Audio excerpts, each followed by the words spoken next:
ಈ ಅಧಿವೇಶನಗಳು ಅಂದ್ರೆ ಒಂಥರ ಡ್ರಾಮಾ ತರ ನೋಡ್ದಂಗೆ ಆಗುತ್ತೆ. ಅಯ್ಯೋ ಅಯ್ಯಯ್ಯ, ತುಂಬಾ ತುಚ್ಛವಾಗಿ ಮಾತಾಡುವ ಶಿವಲಿಂಗೇಗೌಡರು RSS ನ ಆಳ ಅಗಲವನ್ನ ತಿಳ್ಕೊಂಡಿಲ್ಲ ಅಂತ ಅನ್ಸುತ್ತೆ.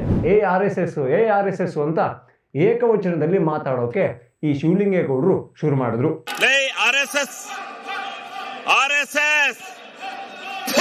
ನಿಮ್ ಯೋಗ್ಯತೆ ಬೆಂಕಿ ಹಾಕ, ನಿಮಗೆ ಮಾನ ಮರ್ಯಾದೆಲ್ಲ ಅಯೋಗ್ಯ. ನಾವು ಹಳ್ಳಿಯವ್ರು ಹಿಂಗೆ ಮಾತಾಡೋ ಅಂತ ಹೇಳ್ತಾರಲ್ಲ, ನಾವು ಕೂಡ ಶಿವಲಿಂಗೇಗೌಡ ಅನ್ಕೊಂಡು ಏಕವಚನದಲ್ಲಿ ಹೇಳಕ್ಕಾಗುತ್ತಾ? ಇವಪ್ಪ ಟಿಪ್ಪು ಸುಲ್ತಾನ್ ಕೂಡ ಗೌರವ ಕೊಟ್ಟು ಬಹುವಚನದಲ್ಲಿ ಮಾತಾಡ್ತಾರೆ. ಬಹುವಚನ ಅನ್ನೋದು ಅದು ಯಾವ ಮೂಡಾ ಸೈಡ್ ಕೆಳಗಡೆ ಹೋಗಿ ಬಚ್ಚಿಟ್ಕೊಳ್ಳುತ್ತೋ ದೇವರೇ ಬಲ. ಈಗ ಶಿವಲಿಂಗೇಗೌಡನ ನೋಡ್ತಾ ಇದ್ರೆ ಅರಸೀಕೆರೆಯವರು ಯಾಕಾದ್ರೂ ಆರಿಸಿ ಕಳಿಸಿದ್ರು ಅಂತ ಪ್ರಶ್ನೆ ಬರುತ್ತೆ. ಕಬ್ರು ಅನ್ನೋದಿರುತ್ತಲ್ಲ, ಅದು ಖಂಡಿತವಾಗಿ ಇಟ್ಕೊಂಡ್ಬನ್ನಿ, ಅರಸೀಕೆರೆಯಿಂದಾದ್ರೂ ತನ್ನಿ, ಎಲ್ಲಿಂದ ಬೇಕಾದ್ರೂ ತಗೊಂಬನ್ನಿ. ಜೈ ಶ್ರೀರಾಮ್. ನಾನು Ajit Mupnalli. Welcome to Hosadiganta digital. ಈ ಅಧಿವೇಶನಗಳು ಅಂದರೆ ಒಂಥರ ಡ್ರಾಮಾ ಥರ ನೋಡ್ದಂಗೆ ಆಗುತ್ತೆ. ಅಯ್ಯೋ ಅಯ್ಯಯ್ಯ, ಅಂದರೆ ಈ ಕನ್ನಡಿಗರಿಗೆ ಬೇಡವಾದ ಡ್ರಾಮಾ ಅಂದರೆ ಅದು ಅಧಿವೇಶನಗಳು ಅಲ್ಲ. ಅಲ್ಲಿಯ ಮಾತುಕತೆಗಳು, ಅಲ್ಲಿಯ ಹಾಸ್ಯಗಳು, ಹರಟೆಗಳು, ಕುಚೋದ್ಯಗಳು ಎಲ್ಲವನ್ನ ನೋಡ್ತಾ ಇದ್ದರೆ ಇವರೆಲ್ಲರೂ ರಾಜ್ಯದ ಹಿತಾಸಕ್ತಿಗಾಗಿ ಅಲ್ಲಿ ಚರ್ಚೆಗೆ ಬಂದವರ, ಅಥವಾ ಟೈಮ್ ಪಾಸ್ ಮಾಡೋಕ್ಕೆ ಮನೇಲಿ ಏನೂ ಇರಲಿಲ್ಲ, ಎಲ್ಲರೂ ಬಂದು ಇಲ್ಲಿ ಕೂತಿದ್ದೀವಿ ಅಂತ ಮಾತಾಡ್ತಿದ್ದಾರಾ ಅನ್ನೋ ಪ್ರಶ್ನೆ ಬರುತ್ತೆ. ರೇ ಅರಸೀಕೆರೆಯಿಂದ ಬಂದ ಗೌಡರು ನಿನ್ನೆ ಅದು ಏನು ಮಾತಾಡಿದ್ರು, ಅದು ಏನು ಮಾತಾಡಬಾರ್ದಿತ್ತೋ ಎಲ್ಲವನ್ನು ಕೂಡ ಅಲ್ಲಿ ಮಾತಾಡಿದ್ರು. RSS ಬಗ್ಗೆ ತುಂಬ ತುಚ್ಛವಾಗಿ ಮಾತಾಡುವ ಶಿವಲಿಂಗೇಗೌಡರು RSSನ ಆಳ ಅಗಲವನ್ನು ತಿಳ್ಕೊಂಡಿಲ್ಲ ಅಂತ ಅನಿಸುತ್ತೆ. ತಿಳ್ಕೊಂಡಿದ್ದಿದ್ರೆ ಅವರು ಬಹುಶಃ JDS ಅನ್ನು ಬಿಟ್ಟು ಕಾಂಗ್ರೆಸ್ಸಿಗೆ ಬರ್ತಾ ಇರಲಿಲ್ವೇನೋ. JDS ಅಲ್ಲೇನು ಅವರು ಬಿಟ್ಟಿದ್ದಲ್ವಂತೆ, ಓಡಿಸಿದ್ದಂತೆ. RSS ವಿಚಾರಕ್ಕೆ ಅಂದರೆ ಈ BJP ಅವರನ್ನು ಟೀಕೆ ಮಾಡುವ ಬರದಲ್ಲಿ ARSS ಅಂತ ಏಕವಚನದಲ್ಲಿ ಮಾತಾಡೋಕೆ ಈ ಶಿವಲಿಂಗೇಗೌಡರು ಶುರು ಮಾಡಿದ್ರು.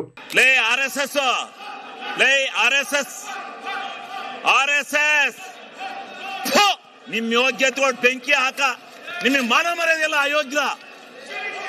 ಇದೇನು ಡ್ಯಾನ್ಸ್ ಕುಡಿಯಕ್ ಬಂದಿದ್ರ ಇಲ್ಲಿ? ಅಸೆಂಬ್ಲಿ ಮಾಡ್ಕೊಂಡಿದ್ರ, ಡ್ಯಾನ್ಸ್ ಮಾಡ್ಕೊಂಡಿದ್ದೀರ ನೀವು?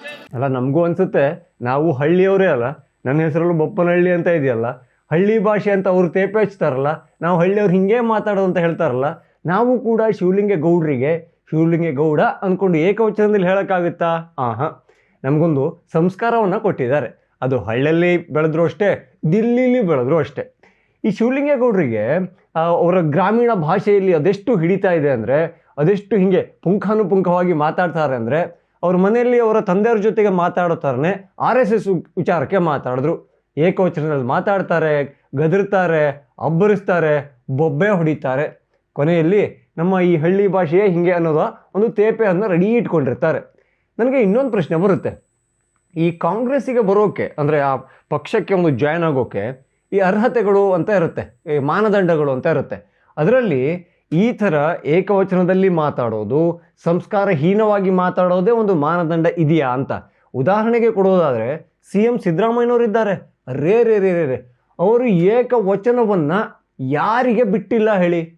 ಪ್ರಧಾನಿ ನರೇಂದ್ರ ಮೋದಿ ಅವರಿಗೆ ಏಕವಚನದಲ್ಲಿ ಮಾತಾಡಿಸ್ತಾರೆ, ರಾಷ್ಟ್ರಪತಿ ಮುರ್ಮು ಅವರಿಗೆ ಏಕವಚನದಲ್ಲಿ ಸಂಬೋಧಿಸ್ತಾರೆ.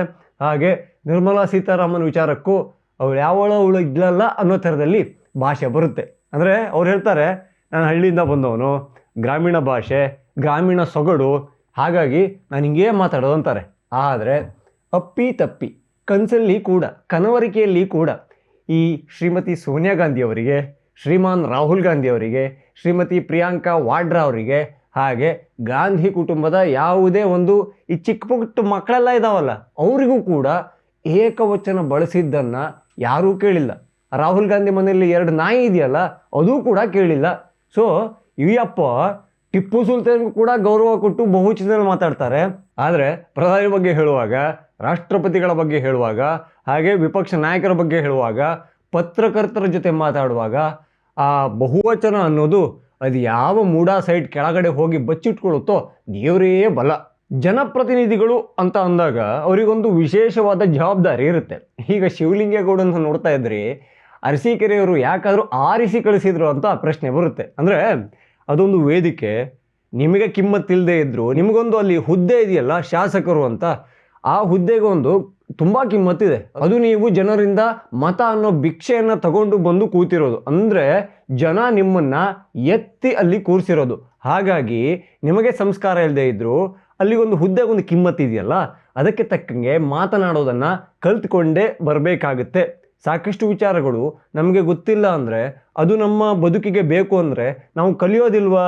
ಅದೇ ಥರದಲ್ಲಿ ನಿಮಗೆ ಕನ್ನಡ ಭಾಷೆಯಲ್ಲೇ ನಿಮಗೆ ಬಹುವಚನ ಕೊಟ್ಟು ಸಂಸ್ಕಾರಯುತವಾಗಿ ಮಾತಾಡೋಕ್ಕೆ ಬರೋಲ್ಲ. ಇದೇ ಶಿವಲಿಂಗೇಗೌಡರು ಈ ಕಾಂಗ್ರೆಸ್ಸು JDS ಮೈತ್ರಿ ಸರ್ಕಾರ ಇದ್ದಾಗ ಆಗ ಬಾಂಬೆ ಬಾಯ್ಸ್ ಅಂತ ಒಂದಿಷ್ಟು ಜನ ಓಡ್ ಹೋಗಿ ಬಾಂಬೆಲಿ ಕೂತ್ಕೊಂಡ್ರಲ್ಲ ಮಿತ್ರ ಮಂಡಳಿ, ಆಗ DK ಶಿವಕುಮಾರ್ ಅವ್ರ ಜೊತೆಗೆ ಅವರನ್ನ ಮನವೊಲಿಸಿ ಕರ್ಕೊಂಬರೋಕ್ಕೆ ಹೋಗಿದ್ರು. ಈ ಅಪ್ಪಂಗೆ ಕನ್ನಡನೇ ಗಟ್ಟಿ ಹಿಡಿತಾ ಇಲ್ಲ, ಹೇಗೆ ಮಾತಾಡಬೇಕು ಅಂತ ಗೊತ್ತಿಲ್ಲ. ಅಲ್ಲಿ ಇಂಗ್ಲೀಷು ಹಿಂದಿ ಬಿಟ್ಟರೆ ಬೇರೆ ಏನೂ ಗೊತ್ತಾಗಲ್ಲ. ಅದಾದರೂ ಈ ಅಪ್ಪಂಗೆ ಬರುತ್ತಾ? ಅದೂ ಇಲ್ಲ. ಹಾಗಾಗಿ ಆ ವೇದನೆಯನ್ನು ನೋವನ್ನು ಇವರು ತೋಡ್ಕೊಂಡಿದ್ರು. ಸ್ವಲ್ಪ ಕರುಣೆ ಇರಲಿ ಅಂತ ಕೂಡ ಹೇಳಿದ್ದು ಈ ಮೀಮ್ ಮೆಟೀರಿಯಲ್ ಆಗಿತ್ತು. ಇಂಥ ಶಿವಲಿಂಗೇಗೌಡರು RSS ವಿಚಾರಕ್ಕೆ ಬೇಕಾಬಿಟ್ಟು ಮಾತಾಡ್ತಾರೆ. RSS ಅಂತ ತಗೊಳ್ಳೋಕ್ಕಿಂತ ಮುಂಚೆ 4 ಸಲ ಯೋಚನೆ ಮಾಡಿ. ಯಾಕೆಂದರೆ ನೀವು ಶಾಸಕರಾಗಿ ಈ ಏನೆಲ್ಲ ಕೆಲಸ ಮಾಡಿದ್ದೀರಲ್ಲ, ಅದೆಲ್ಲ ಕೆಲಸವನ್ನು RSSಗೆ ನೀವು ಹೋಲಿಕೆ ಮಾಡಿದ್ರೆ ತಕ್ಕಡಿ ತೂಕಕ್ಕೆ ಅದು ಸಮಾನೇ ಬರೋದಿಲ್ಲ. RSSಸು ತಕ್ಕಡಿಯಲ್ಲಿ ಕೆಳಗಡೆ ಇರುತ್ತೆ, ನೀವು ಮೇಲ್ಗಡೆ ತುತ್ತ ತುದಿಯಲ್ಲಿ ಇರ್ತೀರ. ಸೊ ನಿಮ್ಮದೇ ಕ್ಷೇತ್ರದಲ್ಲಿ RSS ಏನೆಲ್ಲ ಮಾಡಿದೆ ಅನ್ನೋದನ್ನು ಅಲ್ಲಿ ಒಂಚೂರು ಚೆಕ್ ಮಾಡಿದ್ರೆ ಸಾಕು, ಗೊತ್ತಾಗುತ್ತೆ. ಹಾಗೆ RSS ನಿಮ್ಮ ಥರದಲ್ಲಿ ದ್ವೇಷವನ್ನು ಒಳಗಡೆ ಇಟ್ಕೊಂಡು ಕೆಲಸ ಮಾಡೋ ಸಂಘಟನೆ ಅಲ್ಲ. RSSಸು ಯಾರನ್ನೂ ಕೂಡ ಹೀನವಾಗಿ ನೋಡೋದಿಲ್ಲ, ಎಲ್ಲರೂ ಕೂಡ ನಮ್ಮವರೇ ಅಂತ ಭಾವಿಸಿಕೊಂಡು ಹೋಗ್ತಾ ಇರೋ ಸಂಸ್ಥೆ. ಹಾಗಾಗಿ ಅದು 100 ವರ್ಷದ ಸಂಭ್ರಮದಲ್ಲಿದೆ. RSSನ ತುಳಿಯೋಕ್ಕೆ ಎಷ್ಟು ಕಾಲಗಳು ಬಂದು ನಾವು ಕಂಡಿಲ್ವಾ? ನಿಮ್ಮ ಕಾಂಗ್ರೆಸ್ ಪಕ್ಷ ಎಷ್ಟೊಂದು ಪ್ರಯತ್ನ ಮಾಡ್ತು, ನಾವು ನೋಡಿಲ್ವಾ?